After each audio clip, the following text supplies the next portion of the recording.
Hi everybody, and this is Demons. We're back on another real versus fake katana. Now, with me here are two fakes. One is a cosplay, one is just plainly fake. So one of the first things you do is, as you can see there, the fittings are not correctly fitted. I mean, look, it's breaking out right there. That's not even good. This is also a laser. Done, totally fake. Anyway, so someone had asked for me to do a tang comparison, so as you can see I've cut one of these off. So you can see what I was talking about. Cut into there. How they do this, fake katana tangs, the reason you should not use these for cutting right off the bat is right here, as you can see the metal goes back to here, it actually stops being that thick right about here. Or say you see this in the Amazon.com or Swords of the East as a cosplay sword. This is what you get misaligned cheap junk for 20 bucks. What do you expect, people? A basic katana is only going to be maybe at 100, maybe, and that's if it's just a good, you know, like bottle cutter. You are not going to get a decent katana for $100. Basic maybe, but not a decent, you know, mat cutting monster. Those at just minimum is about $200 to $300. Just stating. Back on the tang. So what they do is they put a thin piece of metal that's about that thin through the length of this and spot weld it to this plate right here, inside to this part of the blade, which is right here. Tried to cut in, but I wonder if I could get it in there. But as you can see, it's pretty empty. So they have this huge amount of empty space in here for no reason. This is actually, I would say, was one of my better ones until I thrashed it. It's a fake katana, but I will allow you to see the tip comparison. This is the Inuyasha Tessaiga cosplay sword, which there was an answer for that because people were trying to figure out what it was. Do you notice the tips? How they are. One's rounded, one's not. There are some... Whoa. Totally almost got stabbed right there. Sorry about that. Doing this with one hand is always fun. Okay. Too bad it's not sharp.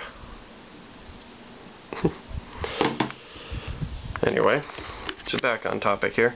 Between these swords, you will see the waveform. One looks a little better than the other. This is completely... If you see this, do not buy the sword if you're trying to buy a real sword. Do not buy it. If you see this, this may trick you. Don't buy that either.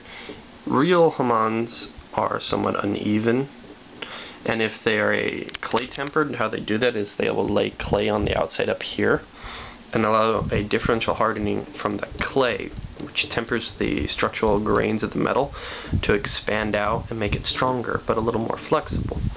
Now these are just stainless steel.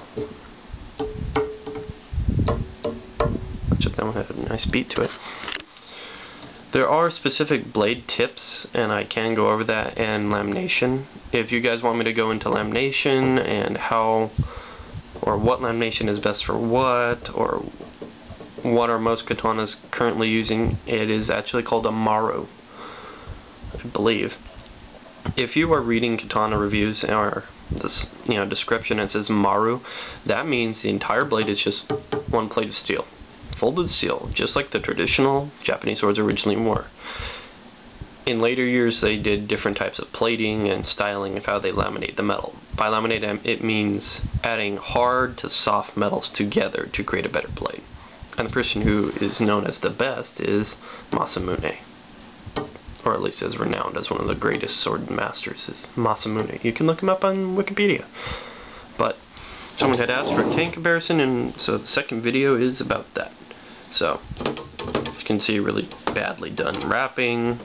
This one's better, but please note this also just has a spike. It's just a thin little piece of metal in here. You would not want to use this sword cutting because, one, this will bend, this will break, and then you're in danger of hurting yourself, at least with getting a nice bruise or somewhat injuring your hand or somebody near you getting hit with a big piece of metal. Don't do it. Look more carefully, and if you're on the fence about trying to buy a good katana, there is, for under $200, I would recommend the Musashi series. They have a bamboo katana that is actually forged correctly. Might not be the greatest, but it's at least a basic katana, and you won't kill yourself or anybody around you. It'll actually cut things and work effectively. It's not great, it's not awesome, it's not a practical katana, it's a basic cheapo katana, but it will do its job. For those of you who want good katanas, I can recommend some good ones. I have started a website, demonsword.webs.com. I have a contact form. You can submit it, and it's totally anonymous, and I can help you guys out from there. So, if you have any more questions on fake katana cheapness, or what I should go into to try and help you guys determine fake versus real, please comment and let me know. I'll do my best to help you guys out. So, I mean, there's even a slight bend in the blade, as you can see right there. Another just cheapness. So, this actually has the correct tip styling, but as you see, I'm going to try to do this without stabbing myself again. Usually katanas will have a curve point right about here that bends in with the metal. This does not, so that one right there makes it fake. So as you see this temper line right here, I'm running with my finger, it stops about here. And this is just polished off and run with a grinder. Now it looks real, but it's fake. If you're like looking at a video or an Amazon picture, this will totally sometimes fool you. Another thing is, see how this metal piece stops right here, not shiny. Real katanas, if you're looking online, will actually have this part be shiny too. That is a weight system. I could actually tell you what it's really called, but I'm trying to keep this simple for you newbies. So, that's it. Demon Sword out.